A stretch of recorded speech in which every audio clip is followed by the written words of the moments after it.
కానీ కేవలం జ్ఞానం ఉంటే అది సంపూర్ణం కాదు, అది విజ్ఞానంగా కూడా మారాలి. విజ్ఞానం అంటే ఆ జ్ఞానాన్ని ఆచరణలో పెట్టడం వల్ల మనకు కలిగేటువంటి అనుభవం, సాక్షాత్కారం, దానిని విజ్ఞానము అంటారు. అయితే ఇక్కడ భగవంతుడి గురించినటువంటి విజ్ఞానము అని చెప్పన్నారు. అంటే ఊరికే ఏదో చెప్పుకునేది మాత్రమే కాదు, ఊరికే చెప్పుకుని వదిలేసేది కాదనమాట. ఇది కేవలం ఏదో చెప్పుకొని వదిలేసేది కాదు. ఇదంతా కూడా మనం ఆ, సాక్షాత్కారాన్ని పొందొచ్చు మనం. అర్థవుతుంది కదా. అందుకే 9వ అధ్యాయంలో కూడా ఆ, కృష్ణుడు అర్జునుడితో అంటాడు, ఏమంటాడంటే రాజవిద్య రాజగుహ్యం పవిత్రం ఇదముత్తమం ప్రత్యక్షావగమం ధర్మ్యం సుసుఖం కర్తుం అవ్యయం అని చెప్పి అంటాడు. ఈ జ్ఞానం ఏదైతుందో ఇది రాజవిద్య, అంటే విద్యలలో రాజు వంటిది. ఉం? ఎందుకని ఇది విద్యలలో రాజు వంటిది? మరొక చోట కూడా చెప్తాడు 10వ అధ్యాయంలో కృష్ణుడు ఏమంటాడంటే ఆ, ఆధ్యాత్మ విద్య విద్యానాం అని చెప్పంటాడు. అంటే విద్యలలో నేను ఆధ్యాత్మిక విద్యని అంటాడు. ఎందుకని ఆధ్యాత్మిక విద్య అంత గొప్పది? సాధారణంగా అందరూ బయట ఈ స్కూల్లో, కాలేజీల్లో, యూనివర్సిటీల్లో చదివే విద్య అది భౌతిక విద్య, ఆధ్యాత్మిక విద్య. భౌతిక విద్య అది కేవలం ఈ భౌతిక ప్రపంచం గురించిన విద్య. అంటే ఏవైతే పంచభూతాలతోటి, 3 సూక్ష్మ పదార్థాలతోటి తయారైనవి ఏవైతే ఉన్నాయో వాటి గురించినటువంటి విద్య మాత్రమే. ఉం? కానీ అది వాస్తవమైన విద్య కాదు, ఎందుకంటే అది తాత్కాలికం కాబట్టి. అర్థమవుతుందా? ఇదంతా సిగ్నల్ లేదు, ఇదంతా అక్కడ నీట్ గా కనబడుతుంది కానీ ఇక్కడ అంత బయటకి అవుట్పుట్ సిగ్నల్ బాగాలేదు. హరే జూమ్ సరిగా పంపించట్లేదు. హరే కృష్ణ. చూడు. మ్యూట్ చేసుకోండి. హరే కృష్ణ. ఆ. ఉం. కాబట్టి ఆ, ఎందుకని ఆధ్యాత్మిక విద్య నిజమైన విద్య అంటే మనం ఈ శరీరం కాదు, మనం ఆత్మ. మనం ఉన్నటువంటి ఈ పరిస్థితులు ఏవైతే ఉన్నాయో ఇవన్నీ తాత్కాలికమైనటువంటివి. మనం ఉన్న ఈ ప్రపంచం తాత్కాలికమైనటువంటిది. కానీ మనం శాశ్వతమైనటువంటి వాళ్ళం, మనం శాశ్వతమైనటువంటి ఆత్మ, మనం శాశ్వతమైన వాతావరణంలో ఉండాల్సిన వాళ్ళం, శాశ్వతమైన లోకానికి చెందినటువంటి వాళ్ళం. మరి ఒకవేళ విలువైన మానవ జన్మను పొంది కేవలం ఈ తాత్కాలికమైన శరీరం గురించి, ఈ తాత్కాలికమైన ప్రపంచం గురించి మాత్రమే మనం తెలుసుకుంటే అది సంపూర్ణ విద్య కాదు. ఎందుకంటే ఇది తాత్కాలికం, ఎప్పుడైనా నశించిపోతుంది. అందుకే కృష్ణుడు విద్యలలో నేను ఆధ్యాత్మిక విద్యని అని చెప్పన్నాడు.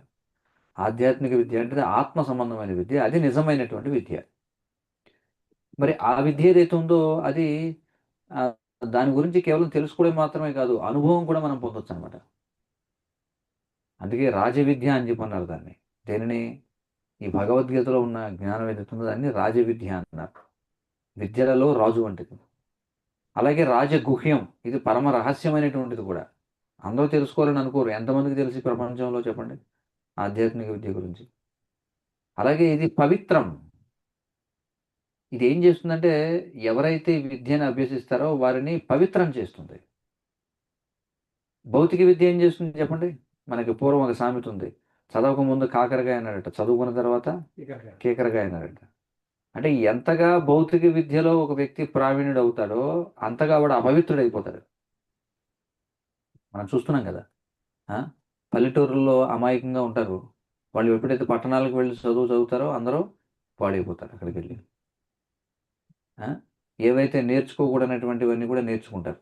వాళ్ళ యొక్క వ్యక్తిత్వం అంతా కూడా పతనం అయిపోతుంది అనమాట. అందరికీ అనుభవంలో ఉన్న విషయమే. చెడు విషయాలు ఎక్కడ నేర్చుకున్నావు అంటే బడిలోనే నేర్చుకుంటారు అందరు. డబ్బులు కట్టి మరీ చెడిపోతాం చూడండి. అది అపవిత్రం చేస్తుంది.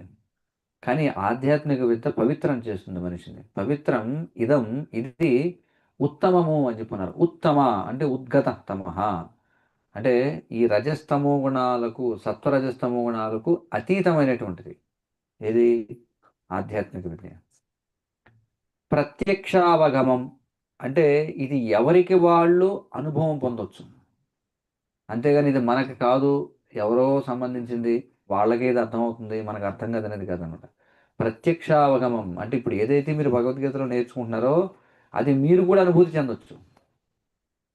ప్రత్యక్షావగమం ధర్మ్యం సుసుఖం, సుఖవంతమైనటువంటిది. మనిషికి ఈ ఆధ్యాత్మిక విద్య పెరిగే కొంది సుఖం పెరుగుతుంది అనమాట, దుఃఖం పెరగదు భౌతిక విద్యలాగా. ఆ? కర్తుం అవ్యయం అని చెప్పన్నారు. సుసుఖం కర్తుం అంటే సుఖంగా ఆచరించదగినటువంటిది. ఆధ్యాత్మిక విద్య అనేది సుఖంగా అందరూ ఆచరించవచ్చు. అవ్యయమైనటువంటిది, వెన్నడూ కూడా అది నాశనం కానటువంటిది అని కృష్ణుడు చెప్తున్నాడు. అర్థమవుతుంది కదా. అందుకనే ఇది భగవద్ విజ్ఞానము అని చెప్పన్నారు. అంటే ఇది మనం అనుభవించదగినటువంటిది, మనకు సాక్షాత్కారం పొందొచ్చు, మనం భగవంతుని చూడొచ్చు మనం ముఖాముఖి. ఎక్కడో ఉంటాడు భగవంతుడు అంటే, ఎక్కడో మేఘాలపై సింహాసనం వేసుకొని కూర్చుంటాడు.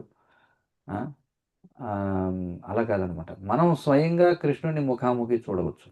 అది పరిపూర్ణత. ఆ? అందుకే ఇప్పుడు కృష్ణుడు ఏమంటాడంటే, అర్జున నేను నీకు ఇప్పుడు ఈ భౌతిక ఆధ్యాత్మిక శక్తులతో కూడిన జ్ఞాన విజ్ఞానములను సంపూర్ణముగా విశదీకరిస్తాను అని చెప్పుకుంటున్నాడు. భౌతికము ఆధ్యాత్మికము రెండింటి గురించి చెప్తానంటున్నాడు. ఆ? ఆ, సంపూర్ణముగా చెప్తాను, అంతేగాని కొంత చెప్తాను కొంత చెప్పట్లేదు అని అది అనడంలా. అదే మీరు చూసినట్లయితే యేసుక్రీస్తు తన అనుయాయులకు కూడా బోధనలు చేసినప్పుడు ఏమన్నారంటే, ఆ, మీరు తెలుసుకోవాల్సింది ఇంకా చాలా ఉంది, కానీ మీకు ఎంతవరకు అర్థం అవుతుందో అంతవరకు ఇప్పుడు నేను చెప్తున్నాను అన్నాడు ఆయన. అంటే దాని అర్థం బైబిల్లో ఉన్న జ్ఞానం సంపూర్ణమైందా? కాదు. సరళంగా మనకు అర్థమైపోతుంది, ఎందుకంటే ఆయనే అన్నాడు కదా స్వయంగా, ఎంతో మంది మీకు తెలియంది, మీకు ఎంతవరకు మీకు అవసరం అంతవరకు చెప్తున్నాను ఇప్పుడు. కానీ కృష్ణుడు అలా అంట్లా, ఏమంటున్నాడు, సంపూర్ణంగా చెప్తాను నీకు, ఇక దీనిని తెలుసుకున్న తర్వాత నీకు తెలుసుకోవాల్సిందంటే ఇంకేం లేదని చెప్పుకుంటున్నాడు. అందుకని భగవద్గీత జ్ఞానం సంపూర్ణం. ఎందుకని తెలుసుకోవాల్సిందంటే ఏముండదు. మరి మీరు అనొచ్చు, ఏమంటే మీకు భగవద్గీత చెప్తున్నారు సరే, మీరేమన్నా ఆ, షేర్ మార్కెట్ గురించి మాకు ఏమైనా చెప్తారా అనొచ్చు. షేర్ మార్కెట్ గురించి నాకు తెలియదే చెప్పడానికి. లేకపోతే ఓడలు ఎలా తయారవుతాయో మీరు చెప్తారా, తెలియకపోవచ్చు. లేదా రకరకాల తంత్రాల గురించి మీరు ఏమైనా చెప్తారా, తెలియకపోవచ్చు. మరి ఇక్కడ ఏమిటి ఇలా చెప్తున్నాడు, మరి భగవద్గీతలో ఒకటి అన్నిటి గురించి లేదు కదా. కానీ అది తెలుసుకున్న తర్వాత ఇంక నీకు సంపూర్ణం అన్ని తెలుస్తాయి అంటున్నాడు. దీన్ని ఎలా అర్థం చేసుకోవాలి? ఎలా అర్థం చేసుకోవాలంటే, మనకి మూలం ఏదో తెలిస్తే అన్ని తెలిసినట్టే. ఈ భౌతికము ఆధ్యాత్మికమైనటువంటివన్నీ ఏవైతే ఉన్నాయో అవన్నీ దేనికోసం, ఎక్కడి నుంచి వచ్చాయి అసలు ఇవన్నీ? వీటన్నిటికీ మూలం ఎవరు? భగవంతుడు వీటన్నిటికీ మూలం. కాబట్టి మనం చూసేటువంటి వ్యక్తమైనది అవ్యక్తమైనది, చరాచరమైనటువంటిది, స్థావర జంగమూలైనటువంటివి, ఇవన్నీ ఏవైతున్నాయి వీటన్నిటికీ కూడా మూలం కృష్ణుడే. మరి ఇవన్నీ కూడా ఎందుకు ఉద్భవించాయి కృష్ణుడి నుంచి అంటే, ఆయన యొక్క ఆనందం కోసం. అర్థమవుతుంది కదా. ఇప్పుడు ఒక వ్యక్తి వివాహం చేసుకుంటాడు, దేన్ని ఆశించి వివాహం చేసుకుంటాడు? దుఃఖం కోసమా, సుఖం కోసమా? సుఖాన్ని ఆశించే కదా. అలాగే సంతానాన్ని కంటాడు, దేనికోసం కంటాడు? సుఖం కోసం, దుఃఖం కోసం, అంతే కదా. అంటే అతను ఏమని ఆశిస్తాడు? నాకు పుట్టినటువంటి పిల్లలు రేపు పొద్దున్న నాకు సహాయం చేస్తారు, నాకు తోడ్పాటును అందిస్తారు అనే ఆశతోనే కదా చేస్తాడు. అంటే ఒక వ్యక్తి ఒక దాన్ని సృష్టించాడంటే దేనికోసం సృష్టిస్తాడు? అది తన యొక్క ఆనందం కోసం, అంతే కదా. మరి భగవంతుడి నుండి ఈ ఆధ్యాత్మికమైనవి భౌతికమైనవన్నీ కూడా ఉద్భవించాయి. ఇవి దేనికోసం ఆయన సృష్టించి ఉండొచ్చు?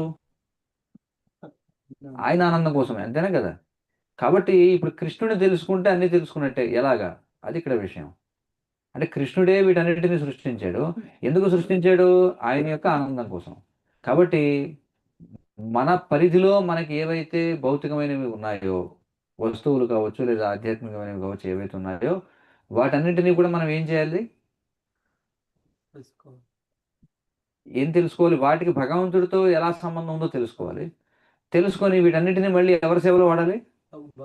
భగవంతుడి సేవలో వాడాలి. అంతే, అయిపోయింది, మనకు సమస్తం తెలిసినట్టే. అదే ఇక్కడ చెప్తున్నాను.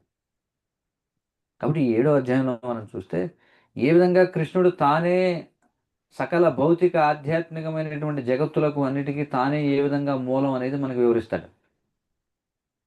కాబట్టి అది తెలుసుకుని మనం ఏం చేయాలి?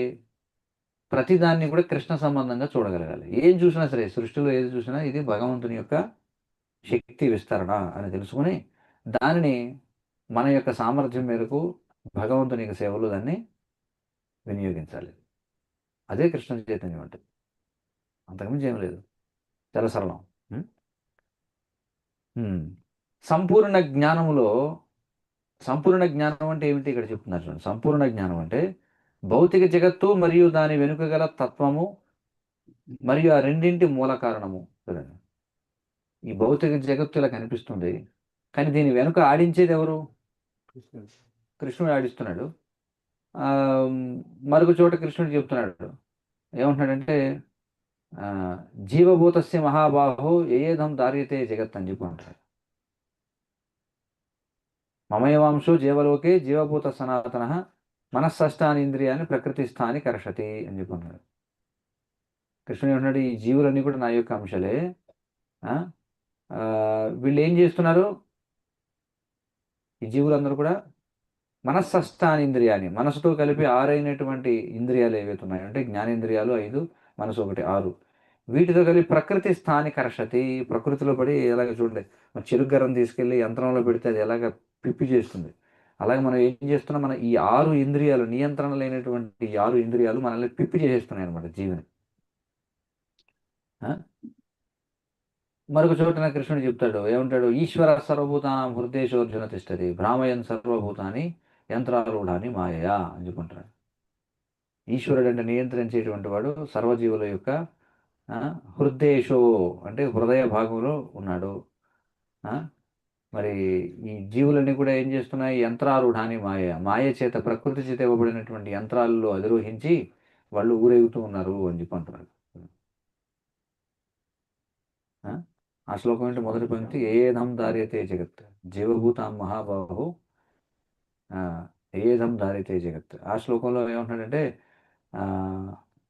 భూమిరాపు నలోవాయు కమ్మనో బుద్ధిరేవచ అహంకార ఇతీయమే భిన్నా ప్రకృతి రస్తదా. మరి 8 ఈ పదార్థాలు ఏవైతే ఉన్నాయో ఇవన్నీ కూడా నా యొక్క ప్రకృతి అని చెప్పి అంటున్నాడు. అంటే మనం చూసే ప్రతి భౌతిక వస్తువు వెనక ఒక దాన్ని నడిపించేటువంటి శక్తి కూడా ఉంటుంది. ఉంటుందా లేదా? ఇప్పుడు ఇక్కడ ల్యాప్టాప్ పనిచేస్తుంది, కెమెరా పనిచేస్తుంది, వీటి వెనుక నియంత్రించేవాడు కూడా ఉన్నాడా లేదా? ఉన్నాడు. మన శరీరం, నేను మాట్లాడుతున్నాను, మీరు చూసేది శరీరం కదులుతున్నట్టు చూస్తున్నారు, కానీ లోపల దీన్ని నడిపించేది ఎవరు? పరమాత్మ నడిపిస్తున్నాడు.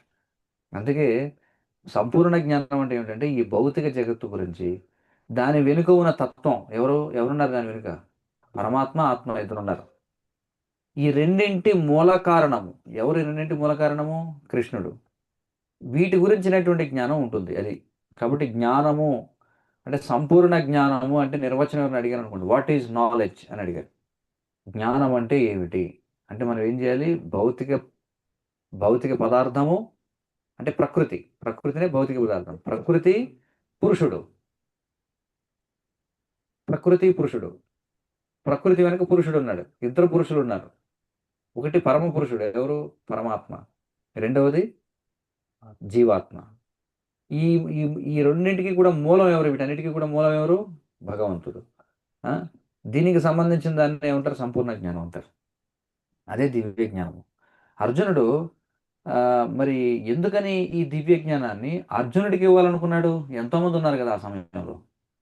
ఎందుకని అర్జునుడికి ఇచ్చాడు ఈ జ్ఞానాన్ని? అది ఇక్కడ చెప్తున్నారు. ఏమిటంటే పరమ భక్తుడు మరియు ఆప్తమిత్రుడు.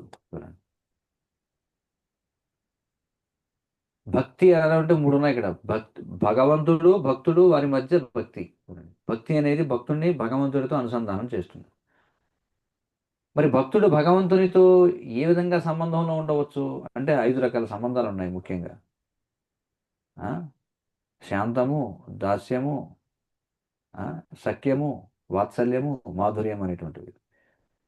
కాబట్టి మనం భగవంతునితో సంబంధాన్ని ఏర్పాటు చేసుకుంటే మనం ఉన్నతమైనటువంటి స్థాయిలో భగవంతునితో ఒక సంబంధాన్ని ఏర్పాటు చేసుకుంటాం అనమాట. అంటే ఒక దాసుని గానో, లేకపోతే మనం ఆయన యొక్క స్నేహితుని గానో, లేదా ఆయన యొక్క తల్లిదండ్రులు గానో, ఆయన యొక్క భార్య గాను, ప్రియురాలు గాను, లేదా ఆయనకు ఆనందాన్ని ఇచ్చేటువంటి గోవు గాను, నెమలి గాను, లేడి గాను, ఒక చెట్టు గాను, ఒక హంస గాను మనం ఆనందాన్ని ఇవ్వచ్చు. అయితే ఇక్కడ అర్జునుడు కృష్ణునితో మిత్ర సంబంధంలో ఉన్నాడు అనమాట. మిత్రుని స్థానంలో ఉండి సేవ చేస్తున్నాడు. ఎవరికి? కృష్ణుడికి. అందుకే ఆప్తమిత్రుడు అయినందున భగవంతుడు అతనికి పైన పేర్కొనబడిన జ్ఞాన విధానాన్ని వివరించాలనుకున్నాడు. ఎందుకని అర్జునుడికి వివరించాలనుకున్నాడు? ఇది కారణం. పరమ భక్తుడైనటువంటి మిత్రుడు కాబట్టి. ఆ? ఇక్కడ ఏం చెప్తున్నారంటే పరిపూర్ణ జ్ఞానాన్ని ఎవరు మాత్రమే పొందగలరట అంటే గురు శిష్య పరంపర మార్గంలోని భగవద్భక్తుడు మాత్రమే. ఒక పరంపర అనేది ఉండాలి. ఆ పరంపరలో ఉన్న వాళ్ళకి ఈ జ్ఞానం అర్థమవుతుంది, కానీ పరంపరలో రాని వాళ్ళకి అర్థం కాదనమాట. అంటే పుస్తకాలను బయట అమ్ముతున్నారు కదా అని ఎక్కడ పడితే అక్కడ కొనుక్కొని మనకు మనంగా చదువుకుంటే చివరికి శ్రీల ప్రభుపాదులు వారు రచించిన గ్రంథాలు కూడా మనకి సంపూర్ణంగా అవగాహన కావాలంటే ఆయన యొక్క పరంపరతో అనుసంధానం అవ్వాల్సిందే. మనం ఎందుకని విస్తృతంగా ఈ గ్రంథాలను వితరణ చేస్తున్నాం అంటే చదివిన వాళ్ళకి అర్థమవుతుంది. ఓహో, అంటే కనీస మౌలికమైనటువంటి అవగాహన వస్తుందన్నమాట. అంటే ఇప్పుడు బంగారం కొనాలనుకున్నారనుకోండి, బంగారం కొనాలనుకుంటే బంగారం గురించిన కనీస అవగాహన ఉండాలా లేదా మీకు? అంటే బంగారం అంటే అసలు సాధారణంగా దాన్ని ఏ పరిమాణంలో కొంటారనే తెలియాలి కదా. బంగారం కొను అనగానే ఎన్ని కేజీలు కావాలని అడిగాడు అనుకుంటే ఎవడన్నా, అంటే దాని అర్థం ఏమిటి? వాడికి తెలియదు అనమాట. వాడు ఏమనుకుంటున్నాడు? ఏదో కేజీల్లో కొనేది అనుకుంటున్నాడు. కాదు, బంగారం అంటే అది గ్రాముల్లో కొంటారు. ఆ? ఆ, బంగారం పట్టరా అన్నాడు, గోను సంచి పట్టుకెళ్ళమంటారా అన్నాడు అనుకోండి ఇంకొకడు. బంగారం గోను సంచిలో తెస్తావా? కాదు. మరి బంగారం పట్రా అని చెప్పి అన్నాం, ఎక్కడ కూరగాయలు కొట్టుకెళ్ళమంటారా అన్నాడు ఒకడు. వాడికి తెలియదు. అదవుతుంది కదా. అంటే ఒక వస్తువు గురించిన కనీస జ్ఞానం లేకపోతే ఆ వస్తువుని కొనగలమా మనం?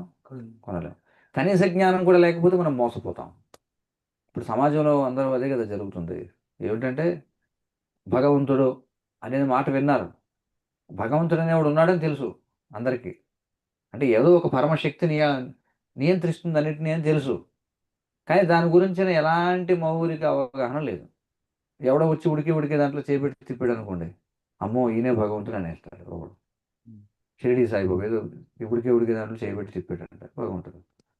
ఇంకొక ఆయన ఇంత జుట్టు వేసుకొచ్చి ఆయన ఏం చేశాడు, ఏదో బూడిద అని ఇలా వెళ్తుంది, పొయ్యిలో కూడా బూడిద పుడుతుంది రోజు. ఇంకొక ఆయన ఏదో బుష్ పట్ట అని చెప్పి రోగం తగ్గించాడు, నూనె రాశాడు. వెంటనే జనం ఏమనుకుంటారు? భగవంతుడు. అంటే అవగాహన లేదనమాట. ఇది బంగారం లాంటిది. ఇది కూడా కిరాణా కొట్టుకు వెళ్ళి ఏమంటే ఒక 1/4 కేజీ బంగారం ఇవ్వండి అంటే వాడు ఏం చేస్తాడు, ఓహో సరైనడు దొరికాడు నాకు, మంచి బేరం పొద్దున్నే అని చెప్పి ఒక 1/4 కేజీ కరక్కాయలు పొట్లం కట్టి పట్టుకెళ్ళి అంటాడు. అంతే కదా. అందుకని శైల ప్రభుపాదుల వారి గ్రంథాలు చదవడం వల్ల మనకి కనీస జ్ఞానం వస్తుంది. గురువు అంటే ఎవరు, అసలు గురువు అనేవాడు ఎలా వ్యవహరించాలి, గురువు దగ్గరికి ఎలా వెళ్ళాలి, గురువు దగ్గరికి వెళ్ళి ఏం ప్రశ్నలు వేయాలి, అసలు భగవంతుడు అంటే ఏమిటి, ఈ జ్ఞానాన్ని ఇస్తాయి మనకి ఈ గ్రంథాలు. అది తెలుసుకొని ఈ పుస్తకం ఆధారంగా మనం వెళ్ళి వస్తువుని కొనుక్కోవాలి. అర్థం కదా. ఈ పుస్తకం మనకి దిశానిర్దేశం చేస్తుంది అనమాట. దిశానిర్దేశం చేస్తుంది. అలాగా వెళ్ళి మనకు గురువుతో అనుసంధానం అయిన తర్వాత ఈ గ్రంథంలో ఉన్నటువంటి అనేక విషయాలు మనకు అర్థం అవడం మొదలు పెడతాయి, సాక్షాత్కారం పొందుతాం. అందుకే గురు పరంపర అనేది చాలా ముఖ్యం. శ్రీకృష్ణ భగవానుడు 4వ అధ్యాయంలో ఏదైతే ఆరంభంలో చెప్పిన విషయాన్ని తిరిగి ఇక్కడ నిర్ధారిస్తున్నాడు. ఏమని అక్కడ చెప్పాడు కదా, ఏం చెప్పాడు 4వ అధ్యాయంలో? ఏమనంటే భక్తోసిమే సఖా చేతి రహస్యం హేతదుత్తమం. నువ్వు నా యొక్క స్నేహితునివి, నా యొక్క భక్తునివి కాబట్టి నీకు యొక్క రహస్యాన్ని నేను బోధిస్తున్నానని చెప్పి అన్నాడు. అదే విషయం ఇక్కడ కూడా చెప్తున్నారు. కనుకనే ప్రతి ఒక్కరూ ఎవరు సర్వకారణములకు కారణమో మరియు సమస్త యోగాభ్యాసములకు ఏకైక ధ్యాన లక్ష్యము అతడే సమస్త జ్ఞానముకు మూలమని తెలుసుకునేలా బుద్ధి కుశలుడై ఉండాలి అని చెప్పుకుంటున్నాను. ఈశ్వర పరమః కృష్ణ సర్వకారణ కారణం ఏంటది శ్లోకం? ఈశ్వర పరమః కృష్ణ సచ్చిదానంద విగ్రహ అనాదిరాజిర్గోవిందో సర్వకారణ కారణం అని చెప్పన్నారు. కాబట్టి సర్వకారణములకు మూల కారణం మనం తెలుసుకోవాలి. అలాగే సమస్త యోగాభ్యాసములకు ఏకైక ధ్యాన లక్ష్యము మనం చేసేటువంటి భోక్తారం యజ్ఞ తపసాం సర్వలోక మహేశ్వరం సుహృదం సర్వభూతానం జ్ఞాత్వా మాం శాంతి ముచ్యతి కృష్ణుడు చెబుతున్నాడు. అంతటి బుద్ధిని కలిగి ఉండాలట. ఆ విధంగా సర్వకారణాలకి కారణం తెలిసినప్పుడు తెలియవలసిన సమస్తము అప్పుడు తెలుస్తుంది మనకి. ఇక తెలియవలసినది అంటూ ఏమీ మిగిలి ఉండదు. అదే ఇందాక చెప్పాను. ఏం తెలుసుకోవాలి మనకి? సర్వానికి కారణం కృష్ణుడే. కదిలేది, కదలనిది, కనిపించేది, కనిపించనిది అన్నిటికీ కూడా మూలం కృష్ణుడే. ఇవన్నీ కూడా కృష్ణుడి యొక్క ఆనందం కోసం సృష్టించబడ్డాయి. కాబట్టి మన పరిధిలో ఏదైతే ఉందో దానిని మనం భగవంతుని యొక్క కృష్ణుడి యొక్క సేవలో వినియోగించాలి. అంతే, అదే జ్ఞానం. ఆ? అందుకే వేదాలు ఏం చెప్తున్నాయి? కస్మిన్ భగతో విజ్ఞాతే సర్వమిదం విజ్ఞాతం భవతి అని చెప్పన్నారంట. దీన్ని మరొక విధంగా కూడా చెప్తుంది, ఎస్మిన్ విజ్ఞాతే సర్వమేవం విజ్ఞాతం భవతి. అంటే ఎవరిని తెలుసుకుంటే సకలము మనకి తెలుస్తుందో ఆయనని మనం తెలుసుకోవాలి అని చెప్పుకుంటున్నారు. అది ఈ శ్లోకంలో వివరించబడినటువంటి విషయం అనమాట. మరి ఏమిటది అనేది కృష్ణుడు ముందు ముందు శ్లోకాల్లో మనకి వివరిస్తాడు దాని గురించి. హరే కృష్ణ. హరే కృష్ణ. ఎవరికైనా ప్రశ్నలు సూచనలు ఉంటే చెప్పండి.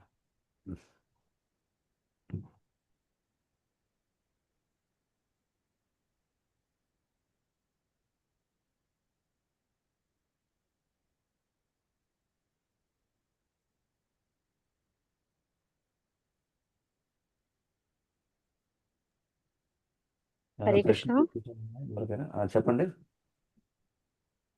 ప్రణాం ప్రభుజీ. ప్రణామాలు. ప్రభుజీ నాకు ఒకరు క్వశ్చన్ వేశారు. మీరు ప్రశ్న వేశారా? ఏంటంటే చాలా మంది నాకు అడిగారు ప్రభుజీ. ఓకే ఓకే, చెప్పండి. చాలా మంది భగవద్గీత గురించి చెప్తారు, కానీ వాళ్ళు గురువుని ఆశ్రయించమని చెప్పరు. కానీ ఇస్కాన్ వాళ్ళు మరి ఎందుకు గురువుని ఆశ్రయించమని చెప్తారు అనేది క్వశ్చన్ వేశారు ప్రభుజీ. దానికి సమాధానం వాళ్ళకి ఎలా వివరించారు? ఏం లేదు, చాలా సరళం. ఎందుకని ఇస్కాన్ వాళ్ళే గురువుని ఆచరించమని చెప్తున్నారంటే భగవద్గీత వాళ్ళు చదివారు కాబట్టి, భగవద్గీతలో ఉన్న విషయం అర్థమైంది కాబట్టి వాళ్ళు ఆ విధంగా గురువుని ఆశ్రయించమని చెప్తున్నారు. ఎందుకంటే కృష్ణుడు చెప్పాడు. భగవద్గీత చెప్పడం అంటే కృష్ణుడు ఏం చెప్పాడో అది చెప్పడం. కృష్ణుడు 4వ అధ్యాయంలో స్పష్టంగా చెప్తున్నాడు. 4వ అధ్యాయం 36వ శ్లోకం అనుకుంటా. ఏం చెప్తున్నాడు ఆయన? ఖచ్చితంగా నువ్వు తద్విద్ధి ప్రణిపాతేన పరిప్రశ్నైన సేవయా ఉపదేక్షంతి తే జ్ఞానం జ్ఞానినస్తత్వదర్శిన అని కృష్ణుడు చెప్తున్నాడు. ఏమంటున్నాడు? తద్విద్ధి ప్రణిపాతేన. కాబట్టి నువ్వు ఏం చేయాలంటే ఒక ఆధ్యాత్మిక గురువు దగ్గరికి వెళ్ళి, తద్విద్ధి అంటే దీనికోసం. దేనికోసం? పూర్వం మనకి యజ్ఞం గురించి చెప్తాడు. ఆ శ్లోకాలకు ముందు జ్ఞాన యజ్ఞం, లేకపోతే ఈ యజ్ఞం, ఆ యజ్ఞం, రకరకాల వాటి గురించి చెప్పి, వీటి గురించి నువ్వు తెలుసుకోవాలంటే నువ్వు ఏం చేయాలి? నిపాతేన నువ్వు వెళ్ళి ఒక గురువు దగ్గర శరణు పొందాలి. పరిప్రశ్నలు వేయాలి. ఏ విధంగా? సేవయా, ఆయనకి సేవ చేసి వినయంగా ప్రశ్నలు వేసి, అప్పుడు ఏమవుతుంది? ఉపదేక్షంతి తే జ్ఞానం. అప్పుడు నీకు ఆ జ్ఞానాన్ని ఆ గురువు నీకు ఉపదేశిస్తాడు. జ్ఞానిన తత్వదర్శిన, ఎందుకంటే తత్వాన్ని దర్శించినటువంటి వారు కాబట్టి. ఎందుకు మీరు గురువుని ఆశ్రయించాలని చెప్తున్నారు అంటే కృష్ణుడు చెప్పాడు కాబట్టి అని చెప్పండి, అంతే. కృష్ణుడు చెప్పడమే కాదు, ఆయన కూడా స్వయంగా గురువుని స్వీకరించాడు. సాందీపుని ముని దగ్గరికి వెళ్ళి ఆయన శుశ్రూష చేశాడు, చేసి అన్నీ కూడా తెలుసుకున్నాడు. కాబట్టి మేము చెప్తున్నాం. మరి మిగతా వాళ్ళు ఎందుకు చెప్పట్లేదు అంటే వాళ్ళకి భగవద్గీతలో కృష్ణుడు ఏం చెప్పాడో అర్థం కాలేదు కాబట్టి. అంతే, సులభం.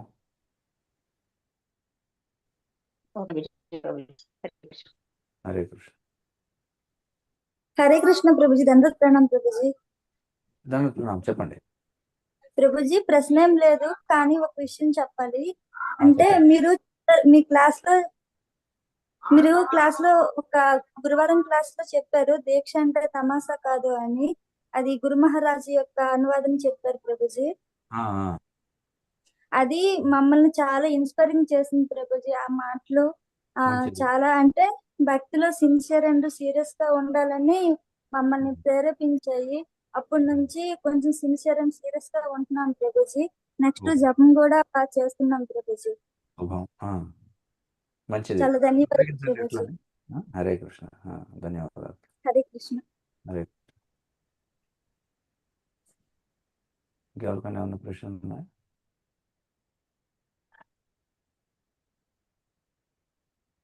భగవద్గీత హరే కృష్ణ ప్రభుజీ. దండవత్ ప్రభుజీ. దండవత్. చెప్పండి. బృందావనకి వెళ్తే అక్కడ అడుగడుగున్న కృష్ణ ఆలయాలు ఉంటాయి. పెద్ద పెద్ద ఫ్లెక్సీలు కట్టి అక్కడ గురువులు ఉంటారు. ఈ ఇస్కాన్ స్థాపకులు నియమాలు, అక్కడ గురువులకు ఏదైనా తేడా ఉంటుందా గురుజీ? పూజలో నియమాలలో గాని, పూజలో గాని?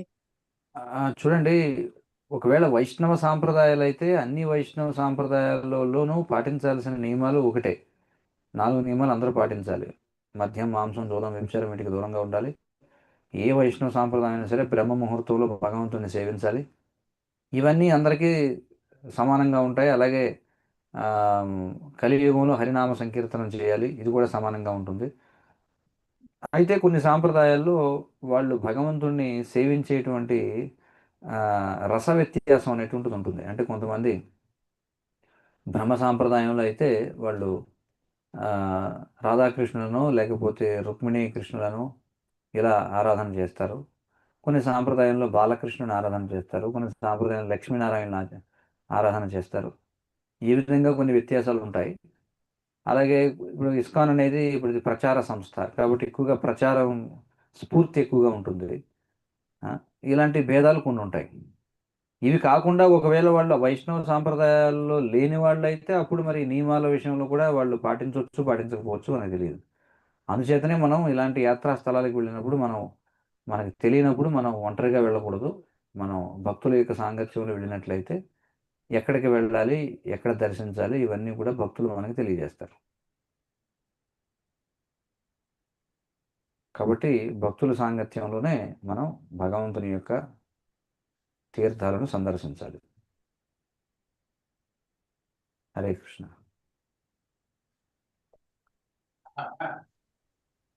हरे कृष्ण प्रभु जी, प्रणाम प्रभु जी, दंडवत प्रणाम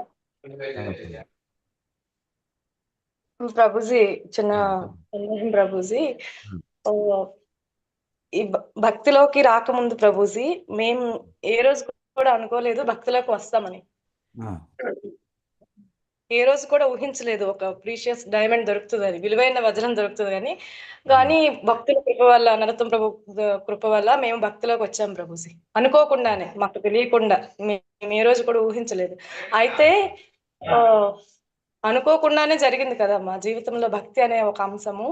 అయితే ఇప్పుడు మేము అనుకుంటున్నాము భక్తి ఇంకా మంచిగా చేయాలి అని అనుకుంటున్నాము, కానీ మాయలో పడిపోతున్నాం ప్రభుజీ. ఇవి అనుకోకుండా భక్తి మా జీవితంలోకి వచ్చింది, కానీ అనుకుంటున్నా మేము మాయలో పడిపోతూ లేస్తూ ఉన్నాం. ఈ విధంగా ఎందుకు జరుగుతుంది ప్రభుజీ? ఇది నా సందేహం అన్నమాట. అంటే నేను తెలియకుండా తెలిసి జరుగుతుంది, తెలియకుండా ఇలా జరుగుతుంది. అంటే అనుకుంటూనే మేము మాయలోకి వస్తూ మళ్ళీ లేస్తూ ఉన్నాము. కానీ భక్తిలోకి రాకముందు మేము ఏం ఊహించకుండా మా జీవితంలో భక్తి వచ్చింది కదా. ప్రతి ఈ ఇంద్రియాలన్నీ కృష్ణుడి నియంత్రణలో ఉన్నాయి కదా, ఆయనే ఎందుకు ఈ విధంగా జరుగుతుంది అనేది నా సందేహం ప్రభుజీ. చూడండి, అకారణంగా ఇది జరగదు. మొట్టమొదటి విషయం మనం తెలుసుకోవాల్సింది, ప్రతిదానికి కూడా ఒక కారణం ఉంటుంది, కానీ ఆ కారణం మనకు తెలియకపోవచ్చు. అంటే మనం అనుకోకుండా భక్తి వచ్చిందని మనం అనుకోవచ్చు, కానీ అనుకోకుండా ఇది రాదు. భగవంతుడి సృష్టిలో కారణం లేకుండా ఇది లేదు. అదే కదా ఇప్పుడు చెప్పుకున్నాం, సర్వకారణ కారణం, అన్ని కారణాలకి మూల కారణం కృష్ణుడే. కాబట్టి అకారణంగా ఇది జరగదు. మనకి ఎప్పుడైతే సమయం వస్తుందో అది భక్తుల యొక్క కృప వల్ల మనకి భక్తి లభించవచ్చు, లేదా మనకి పూర్వజన్మలో కొంత సుకృతి ఉండడం వల్ల ఆ సుకృతి వల్ల మనం ఆధ్యాత్మికత వైపు ఆకర్షితులు అయి ఉండొచ్చు. మనకి ఎప్పుడైతే ఆ సమయం వచ్చిందో ఆ సమయానికి భక్తులు మనకి పరిచయం అయి ఉండొచ్చు. ఇలా అనేక రకాలు ఏదో కారణం ఉంటుంది, ఆ కారణంగా ఇది జరగదు. ఇక మాయలో పడిపోవడం అంటే మనం ఉన్నదే మాయా ప్రపంచంలో. ఇది ముందు మనం అర్థం చేసుకోవాలి. నీళ్ళల్లో ఉన్నవాడు తడవకుండా ఎలా ఉంటాడు? కాబట్టి మనం భౌతిక ప్రపంచంలో ఉన్నాము అంటే సాధారణంగానే శాస్త్రాల్లో మనకి ఆచార్యులు కూడా చెప్తున్నారు, ఈ భౌతిక ప్రపంచంలో పతనం అనేది సహజం. పతనం అనేది సహజం, ఎందుకంటే ఇది మనకి విదేశం కాబట్టి. విదేశంలో మనం ఓడిపోయే అవకాశాలు ఎక్కువ ఉంటాయి, అందుకే స్వదేశానికి చేరుకోవాలి. అందుకే మనకు విదేశంలో అంటే ఈ భౌతిక ప్రకృతిలో ఉన్నాం కాబట్టి సహజంగానే పతనం అయ్యే లక్షణం ఉంటుంది. కాబట్టి ఆ విధంగా పతనం అవ్వకుండా ఉండాలంటే పైకి వెళ్ళడానికి ప్రయత్నించాలి. ఇప్పుడు చూడండి, ఎవరైనా కొబ్బరి చెట్టు తాటి చెట్టు ఎక్కారనుకోండి, ఎక్కేటప్పుడు వాడు పైకి ఎక్కడానికి ప్రయత్నిస్తేనే వాడు కిందకి జారిపోకుండా ఉంటాడు. పైకి ఎక్కకుండా వాడు అలాగే ఉందాం అనుకుంటే కాసేపటికి జారిపోతాడు కిందకి. అలాగే ఈత కొట్టేవాళ్ళు కూడా ఇప్పుడు ఈత కొట్టాలనుకోండి, ఈత కొడుతూ ఉండాలి, అప్పుడే వాళ్ళు అవతలకు వెళ్ళగలరు. కాసేపు అక్కడే రెస్ట్ తీసుకుని పడుకుందాం అనుకుంటే వెంటనే మళ్ళీ మునిగిపోతాం. కాబట్టి నిరంతరమైనటువంటి ప్రయత్నం అనేది ఎప్పుడు కూడా మనం చేస్తూ ఉండాలి. అందుచేత సహజం, అది మాయలో ఉండడం అనేది సహజం. అందుకే మనకి సాధన, ఈ సాంగత్యం, సేవ, శ్రవణం, జపం, ఉత్సవాలు, ఉపవాసాలు ఇవన్నీ ఎందుకున్నాయంటే మనం కిందకి మునిగిపోకుండా అలాగే పైకి వెళ్ళేలా సహజం. ఆ భౌతిక ప్రపంచంలో ఉన్నంత వరకు ఇవన్నీ అడపదడప జరుగుతుంటాయి. కానీ మన గ్రాఫ్ ఎలా ఉండాలంటే చూడండి, మనకి మీరు మ్యాథమెటిక్స్‌లో చదువుకున్నప్పుడు గ్రాఫ్ ఏస్తారు. ఆ గ్రాఫ్ అనేది ఇప్పుడు ఇలా మొదలైంది. ఇలా మొదలయ్యి అప్పుడప్పుడు ఇలా కిందకొచ్చి ఇలా పైకెళ్తుండొచ్చు. కిందకొచ్చి ఇలా పైకెళ్తుండొచ్చు. కానీ ఓవరాల్‌గా చూస్తే దాన్ని క్యుములేటివ్ యావరేజ్ అంటారు. ఓవరాల్‌గా చూస్తే మనం పైకే వెళ్తుండాలి తప్ప, మనం అడపదడప ఏవైతే అప్పుడప్పుడు కిందకెళ్తుంటాం. కానీ మళ్ళీ పైకి లేస్తాం. మళ్ళీ కిందకెళ్తుంటాం, మళ్ళీ పైకి లేస్తాం. కానీ ఓవరాల్‌గా పైకే వెళ్ళాలి గానీ కిందకి పడిపోకూడదు. అర్థమవుతుంది కదా! అర్థమైంది సో, ప్రభుజీ. కాబట్టి ఇది సహజం. మనం దాని గురించి అతిగా దిగులు పడకూడదనమాట. అతిగా నిరుత్సాహానికి గురి కాకూడదు. మనం అర్థం చేసుకోవాలి. మనం బలహీనులం. మనం ఉన్నటువంటిది మరి భౌతిక ప్రకృతిలో ఉన్నాం. కాబట్టి ఇక్కడ సహజ లక్షణం. ఆ! కానీ మనం మనల్ని మనం సరిదిద్దుకుంటూ ఉండాలి ఎప్పటికప్పుడు. అవును ప్రభుజీ.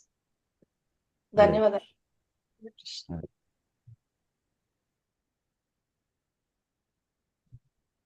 హరే కృష్ణ ప్రభు. హరే కృష్ణ. ప్రభుజీ, నేను బ్రహ్మముహూర్తం లేవడానికి చాలా ప్రయత్నం చేస్తున్నాను, ఆ! కానీ లేవలేకపోతున్నాను ఆహా! ప్రభుజీ. బ్రహ్మముహూర్తంలో లేవడం వల్ల కలిగే ప్రయోజనాలు పూర్తిగా తెలియదు స్వామి. తెలుసంటున్నారా? తెలీదంటున్నారా? తెలీదు. ఓకే. హ్మ్. బ్రహ్మముహూర్తంలో నేను లేవాలి అని హ్మ్. అందరూ అంటున్నారు, హ్మ్. కానీ లేవడం జరుగుతలేదు. హ్మ్. ఓకే. ఇప్పుడు మీ ప్రశ్న అంటే మీరు అడుగుతున్నారా? ఏం తెలుసుకోవాలనుకుంటున్నారు ఇప్పుడు దీంట్లో? బ్రహ్మముహూర్తంలో మా కుటుంబం అందరము లేవాలని నేను అనుకుంటున్నాను. ఆ! దానికి ఏం చేయాలని అడుగుతున్నారా? దానికి ఏం చేయాలంటే త్వరగా నిద్రపోవాలి రాత్రి. ప్రభుజీ. రాత్రి సమయంలో త్వరగా నిద్రపోవాలి. అంటే మీరు బ్రహ్మ ముహూర్తము అంటే సూర్యోదయానికి 2 ముహూర్తాల ముందు వస్తుందనమాట. ఆ! మనకి ఒక ముహూర్తం అంటే 48 నిమిషాలు ఉంటుంది సుమారుగా. సూర్యోదయానికి గంటన్నర ముందు. సూర్యోదయానికి గంటన్నర ముందంటే మనకి సుమారుగా అది ఒక 2 ముహూర్తాల కాలం ముందు అవుతుంది. అంతే కదా! గంటన్నర ముందంటే. ఆ! అందుకే ఇక్కడ 48 నిమిషాలు ఉంటుంది ముహూర్తం. కొంచెం అటు ఇటుగా. హ్మ్. ఓకే. చివరి ముహూర్తం మనకి బ్రహ్మ ముహూర్తంగా చెప్పారు. తర్వాత సముద్ర ముహూర్తం అని ఇంకేవో ఉంటాయి వరుసగా. ఆ! ఆ! కాబట్టి సూర్యోదయం ఎప్పుడైతే అప్పుడు దానికి గంటన్నర ముందు. అంటే ఇది రమారమి మనం సగటున సంవత్సరం అంతా చూసినట్లయితే 4-5 గంటల మధ్యలోనే వస్తుంటుంది ఎప్పుడు. అందుకే శ్రీల ప్రభుపాదుల వారు ఖచ్చితంగా 4:30కి దాన్ని నిర్ణయించారనమాట. ఎందుకంటే అటు ఇటుగా కాలాన్ని బట్టి ముహూర్తాలు మారుతూ ఉంటాయి. మరి ఈ బ్రహ్మ ముహూర్తంలో లేవాలంటే చూడండి, కనీసం ఒక 6 గంటలైనా నిద్ర ఉండాలి మనిషికి రోజుకి. అంటే మీరు దాన్ని బట్టి లెక్కేసుకోండి. కనీసం మీరు 4 గంటలకు నిద్ర లేవాలంటే ఎన్ని గంటలకు నిద్రపోవాలి? వెనక్కి లెక్కేసుకోండి. కనీసం 10కి నిద్రపోవాలి. అర్థమవుతుంది కదా! సో, కాబట్టి మీరు కనీసం 9:30 ఆ సమయానికి నిద్రపోయేలాగా మీరు చూసుకోవాలి. ఇంకోటేంటంటే ఆ విధంగా నిద్రపోయినా సరే, ఉదయాన్నే మళ్ళీ మనకి మీరు ఉత్సాహంగా మెలుకువ రావాలంటే రాత్రి సమయంలో అతిగా తినకూడదు. కాబట్టి రాత్రి సమయంలో ఏవైతే అత్యంత తేలికగా జీర్ణమయ్యేటువంటివి మాత్రమే స్వీకరించాలి. సాత్వికమైనటువంటి పదార్థాలు. ఆ విధంగా స్వీకరించడం వల్ల మీరు నిద్రపోయినప్పటికీ ఉదయాన్నే మేలుకోగలుగుతారు. కాబట్టి ఈ విధంగా మీ జీవితాన్ని మార్చుకోవాల్సి ఉంటుందనమాట. మీ యొక్క ఆహారపు అలవాట్లు, మీ జీవన విధానం, మీరు చేసేటువంటి పని, వీటన్నిటిని కూడా కొంచెం మార్చుకోవాల్సి ఉంటుంది. అప్పుడే మీరు ఉదయాన్నే లేవగలుగుతారు. ఇంకోటేమిటంటే ఇవన్నీ ఎలా ఉన్నా సాంగత్యం అనేది ఉండాలి మీకు. సాంగత్యం అనేది ఉంటే అన్నీ వస్తాయి. ఆ! కాబట్టి ఇవి కొన్ని విషయాలు మీరు చూసుకోవాల్సినవి.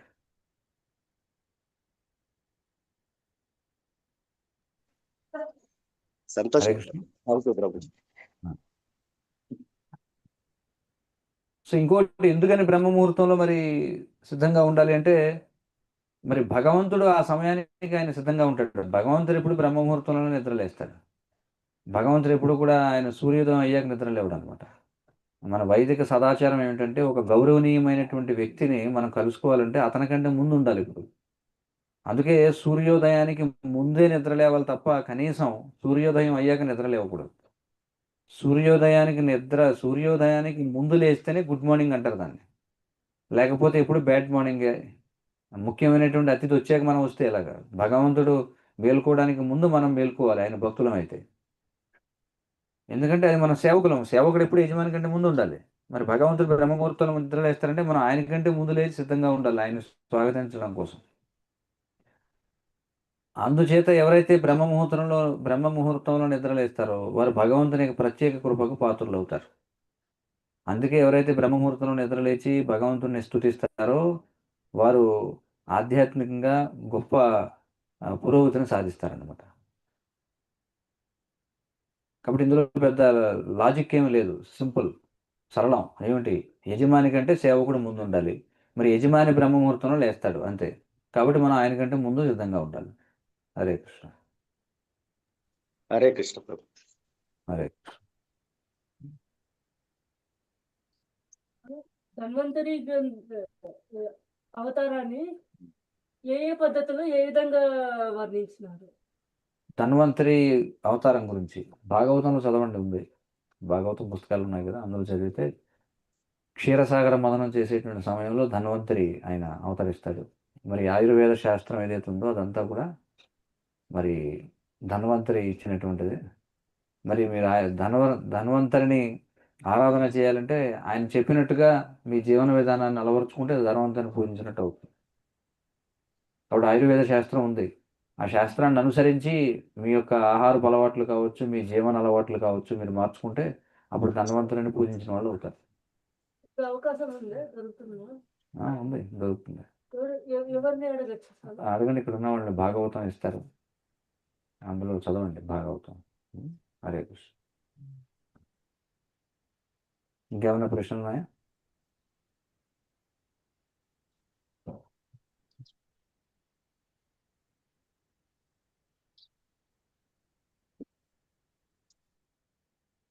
श्रील प्रभुपाद की जय।